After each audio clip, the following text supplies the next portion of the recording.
eriko ku nsonga ezo gwe engeri gy'ogirabamu?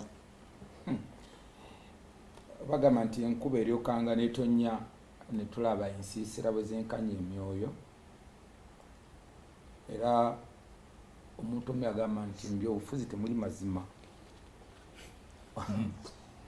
Mwogere erinnya naye olwaliro mbikakasizza. Kyamazima temuli?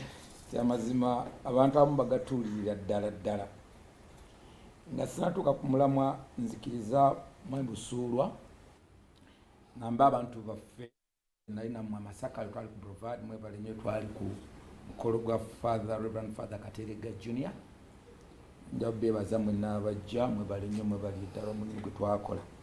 Olunaku lw'enkya nja kuba nammwe ab'eŋŋonza abakisoboka development group nja kubeera ŋŋonza era mbasaba mwenna muŋŋambe kutuuka ku 8 ate ennaku z'omwezi 17 tugenda kubeera mu Busimbi ewa Reverend Kironde Sabadinkoni waffe ku Christmas carols ku Busimbi Church of Uganda.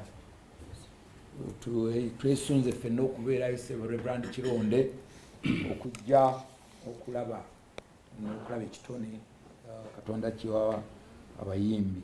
Ennaku z'omwezi 25 tuli mu kivulu kya Basi Nkambwe kwasa tumomukaaga ekikunyu era mwenna mbakoowola tubeere wamu okujja okuwagira abayimbi baffe abato. Kakati ensonga Mwai Busuulwa gye yatuyitidde wano y'ensonga y'ebigambo ebyayogerwa Oweekitiibwa Robert Kyagulanyi bwe yali amaze okuva ebweru. Omwami Kyagulanyi yali amaze ebbanga lya myaka nga 8-9 nga tagenda Bungereza, Britain. Bw'atuuka e Bungereza munnamawulire wa BBC n'amubuuza ebigambo ebikwatagana n'etteeka lye twayisa mu Uganda, etteeka erikugira abantu abakola omukwano ogw'ebikukujjo ogw'oku mwami okuwasa omwami oba omukyala okufumbirwa omukyala. Etteeka lino baaliisa ababaka ba Parliament, naye nga babaka ba Parliament bannaliisa Mwami Kyagulanyi alina oluyimba lwe yali yakuba oluvumirira. Ne bwe yatuukayo ne bamubuuza ebikwata ku luyimba luno, okusooka n'agamba oluyimba luno yalukuba muto. Can I give information? Bamugaana olw'oluyimba. Kakati w'amawulire amubuuza baakugaana okujja, kyavudde ku kikati kukkiriza kujja. Because tebasobola kukkiriza kuddayo nga mpozi okyusiza endowooza. Kakati therefore okyusiza endowooza, you are no longer against homosexuality. Kubanga n'okukkiriza obukkiriza okugenda tekyava nti ku bino ebigambo bye yaddamu naye kyali nga kyakkirizi okufuna visa okufuna visa wali. Naganja ebintu ebyo nabiyimba ndi muto, era bwe nali omuto nakolanga ng'omuto, naye kati bwe nakula ebintu nakyuka. Ati naye ate ng'oggyeko ekyo n'ababaka aba Parliament ba Nakimwero bamwami Ssennyonyi baali bayise etteeka lino y'omu ku baaliwagira nti bakozesebwa Museveni yabagamba bayise etteeka naye nze si byendiko. Kati bw'onooyitamu bw'olifuuka president, tewentuuka president ndi byetegereza, naye nange ndaba nti etteeka lyali litagetinga nze okuliyisa. Oluvannyuma omukulembeze yakomawo, omukulembeze wa NUP n'akomawo wano n'atuuza olukiiko lwa bannamawulire. Olukiiko lwa bannamawulire ebintu 3 bye yateekako essira. Ekisooka yagamba nti ababaka aba Parliament bayisiza supplementary budget, naye mu kugiyisa baweereddwa million 10 ezabasuubiziddwa baka as a bribe nga abagulirira okuyisa. Ekyokubiri Oweekitiibwa yayogera ku nsonga yayogedde jjo ku nsonga y'ebigambo byayogerera e London. Naga nti ebigambo bantegeera bubi, nagezaako okunnyonnyola obaoliawo kye yali ategeeza, naye bwe mpuliriza nabiri bwe nali mpuliriza sirabawo nnyo njawulo ku by'ekitiibwa byayogedde. Era ekyokusatu yayogeddeko ky'abaana banoonya ripooti ya gavumenti nakyo ensonga zino 3 yazoogeddeko.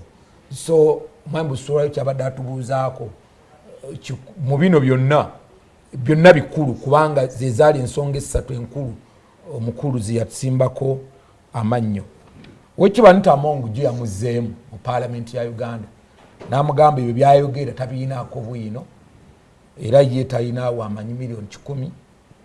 Yano yabyogedde olw'ensonga nti yabadde agezaako okubuzaabuza ku bigambo ebyabali b'ebisiyaga bye yabaddeko eri n'agamba nti bino yabadde abyogera okubikkirira ensonga ze yabadde amaze okusimbako amannyo ng'ali e UK.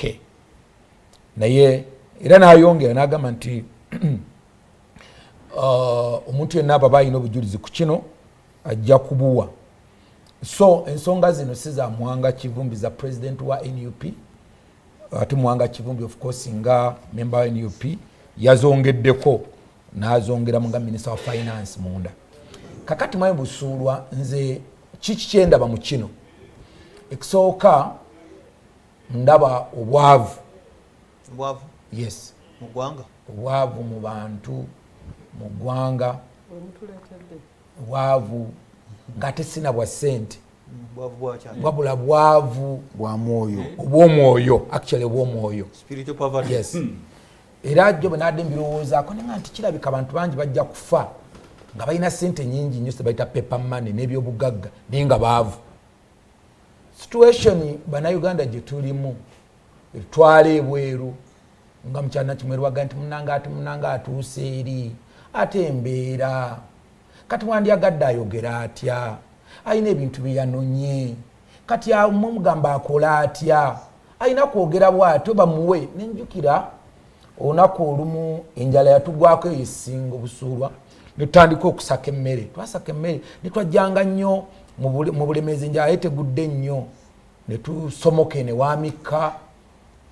Actually enjala eyo yali ya 97 98 nibe twajjanga okusaka olunaku munagenda okusaka emmere musajja omu nangamba ebigambo naye engeri yali ngaabiŋŋamba olwokuba nali nzize kunona mmere nga ne baŋŋamba nti kitaawo musezi nzikiriza etata alimu olusezisezi alimu olusezisezi naye nga si w'amaanyi nnyo tubuli alya n'abafu tatumanya alya naye ayinza okuba alya bwana buto because embeera yakunona mmere. So embeera eyogezza abantu ebintu bingi bituuse ne kuleva okuga nti taata we alabika musente alabika alya bwana naye abakulu ennyo tabalya balina ebirevu. Kati embeera eyayogeddwamu bino naye ekikulu kinnyo okubagamba nti olaba nti embeera ya bwavu embeera eraga nti omuntu because Wekiba Ntamongo yagenze n'agamba nti okay munganya ogenda e UK munganya ogenda US munteseko envumbo naye bwe mbanga tonganye kugenda Bukedya kinjijako ki nze obanga tonganye kugenda waffe Kikunyu nga tongobye musingo kinjijako ki okubeera nti nyina okwogera nebitayogerekeka bw'onoolwala ng'olina okugenda mu America okujjanja. Kati ekyo nakyo weekiri nti kati then kitegeeza nti tulina okukola embeera yaffe wano eri wano etatwogeza nti kanjogera olw'ensonga nti nina okugenda okunzijanjaba tube n'amalwaliro gaffe tube nga tusobola okweyagalira mu ggwanga lyaffe tuleme kwogera biyitira olw'embeera. Mukyana Kimwero jagade embeera alimugonya olubuto lwagonya kamba kino olubuto lwagonya luno lugenda kutuuka ekiseera lutwogeze betagenda kwogera tutuuke ekiseera n'okwegaana obwakabaka bwaffe kubanga for example ensonga eno y'etteeka lino n'ebisiyaga evira ddala mu bwakabaka bwaffe its culture sajja Baganda kugamba tutuuke n'okwejjusa olwakino ne president yatugamba president Museveni agamba nti tuyise etteeka lino naye tulina okubaako ebintu bye tujja okugumira waliwo ebijja okututuukako kubanga tosobola kulya keekeyo ate oluvannyuma n'ogisaba. So bino byonna president Museveni yali akirengedde naga nti newankubadde tuyisize etteeka lino naye okusinziira ku bali bannaffe abali eri waggulu waliwo ebimu ku bijja okutunyiga. Katulowooze nti nno nze kyenjagala nti abakulembeze tuyimirire ku kigambo kyaffe embeera ne bwebanga eriyo mbeera kati bweberanga embeera etwogeza efaanana bwe bityo then kakati ababaka ba parliament abalina amabanja obagaana okufuna miliyoni 10 bwebanga mbeera nti embeera ati mbeera but he is also a bribe. Yes. Okukkiriza okugenda Bungereza therefore nowagira ekisiyaga so say bribe. Nayo mbeera kakati enkya ombaka bwanagamba nti nange nafunye miliyoni zino 10 omuyindi andi bubi embeera kati embeera yategwa vote atoyimira otakutimunaga siraba wa NUP azifunye nobajaga nti mnake naawe nga bwatubete noyogera nga lwe bikunyigiriza beyond naffe walwe bitunyigiriza okutuuka ku mbeera enifaanana bweti. In other words njamba tegeeza bana Uganda ebintu embeera nabyo twamubimatubunaana bano bafunye miliyoni 5 ne bayisa kino bano batandikira mwana bali mu 10 emyaka woni nagwerako nti basebo ne banyo bali mu miliyoni 5 yes kakati wawuli yabaso batandikira mwana spika yabyeganye gali anagaso guni nagazayo kagabo ekayazayo bano bona tewali yazayo yamala naddayo nago naye yazizayo kakabo yagamba bano batugamba ki